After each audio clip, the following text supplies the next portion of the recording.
resiko. Dimana kalau lo mau berkembang, resiko lo pasti naik. Oke. Sedangkan kalau resiko lo pasti naik, lo harus bisa calculated risk atau kalkulasi resiko. Oke. Calculated risk bisa dilakukan jika lo mengenal diri lo sendiri, baru lo bisa naker resikonya. Bukan berarti nggak ambil, Ya. harus tetap ambil. Oke. Tapi jangan sampai begitu ambil lo langsung tutup. Atau Oke. bahkan berhutang gitu. Nah, gimana cara jadi self aware gitu?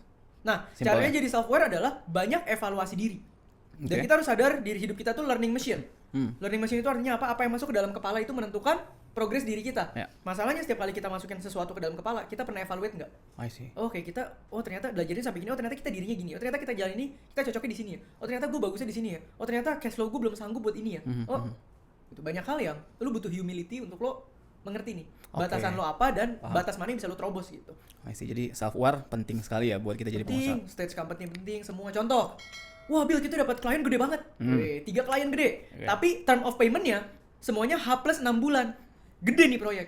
Ya. Kalau gue bukan orang yang bisa ngitung cash flow company gue akan Ambil. langsung apa? Ambil namanya klien gede. Betul. Ambil dong. Iya. Begitu terms of payment-nya macet sebulan aja, gue Bubar. bisa tutup. Bubar. Karena apa? Cash flow-nya nggak cukup. Nggak bisa buat Nggak muter. bayar gaji, Nggak bisa buat- operasional. Iya.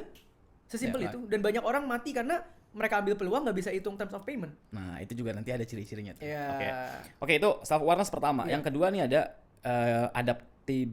adaptif. Iya. Ya, kemampuan untuk beradaptasi. Jadi Adaptability, seorang entrepreneur itu harus punya kemampuan ini. Nah, menurut lu gimana?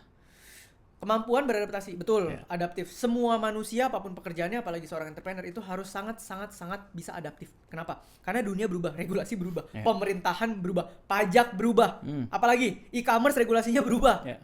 fee platform berubah. Lu mau dagang dimanapun, sewanya aja bisa berubah, sewa Blok M berubah. Betul. Terlalu banyak faktor yang berubah. Sosial media nggak kayak dulu. Sekarang kalau lu nggak personal branding susah, segala macam, cara jualan semua berubah, Pak. Karena di sekitar kita ini semuanya makin maju. Nah, problemnya adalah kita orang yang cepat menerima dan bereaksi terhadap perubahan atau enggak. Itu adaptif. Oke. Gitu. Adaptif itu bisa dibilang fleksibel atau tidak?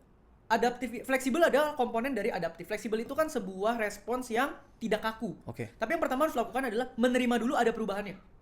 Setelah menerima dulu ada perubahannya, lu akan bereaksi menuju perubahan itu Oke. dan menempelkan bisnis lu ke sana. Oke. Contoh, kemarin ya ada konten bagus tuh. Dulu orang jualan kopi, beli kopi di coffee shop. Ya. Lama-lama dibikin gerobak keliling. Betul. Orang makan restoran Padang di restoran.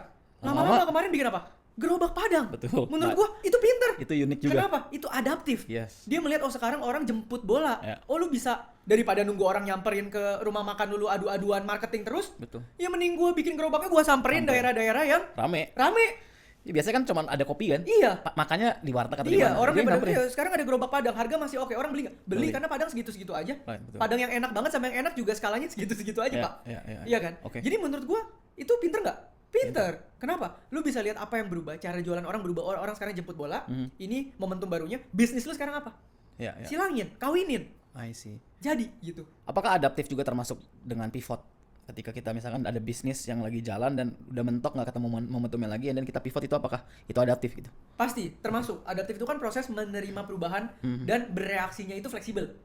Nah, otomatis kayak kita dulu lah. Ya. Kita waktu pandemi, pameran semua tutup. Betul. Di situ momentumnya di keuangan. Kita sama-sama ngerti investasi dan keuangan. Ya, kita pivot. Buka kelas waktu itu ya? Buka kelas, kita bikin apa? Cafe Meets waktu itu. Ya. Terus digital lagi jalan. Kita pivot, bangun studio Akro sekarang udah tahun kelima. Ya. Terus endemi. Betul. Peralihan lagi. Kita hidupin lagi Byte Project. Betul. Jalan lagi.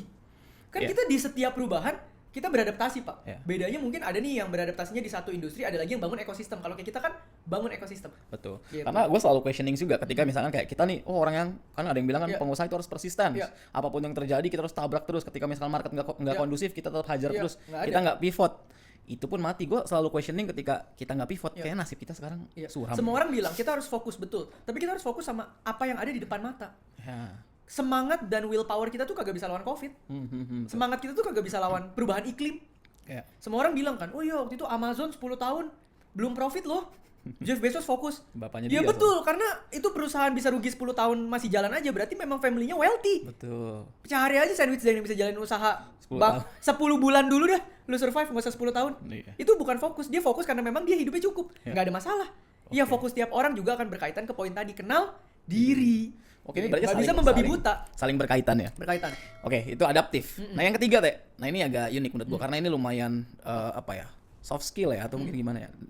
Harus rapih dalam keuangan pribadi Heeh. dan rapi dalam keuangan bisnis. Nah, ini yang gua rasa bahkan nggak terlalu dibahas di Harvard nih, Iya. karena ini praktisi banget ya. Iya. Jadi namanya bisnis sama personal itu keuangan sangat berpengaruh, Pak. Kenapa? Owner yang BU, bisnisnya pasti hancur.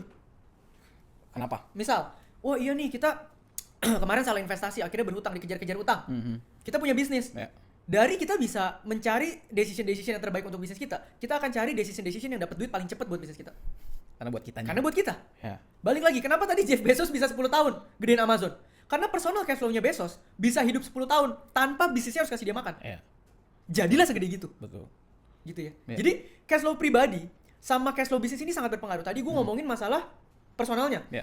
Cash flow bisnisnya ini juga sangat berpengaruh. Kenapa? Oke. Lu bayangin kalau sekarang orang paling sering ngapain sih? Kalau ngomongin bisnis adunya apa? Omset.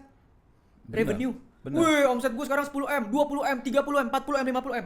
Ada nggak yang bahas dari omset 50M berapa yang diutangin? Betul. Berapa yang akan dibayar dalam waktu 3 bulan ke depan? Nggak kelihatan. Nggak kelihatan. Cash flow company lu dengan omset 100M sekarang, ada duit 10M nggak? Nah, itu.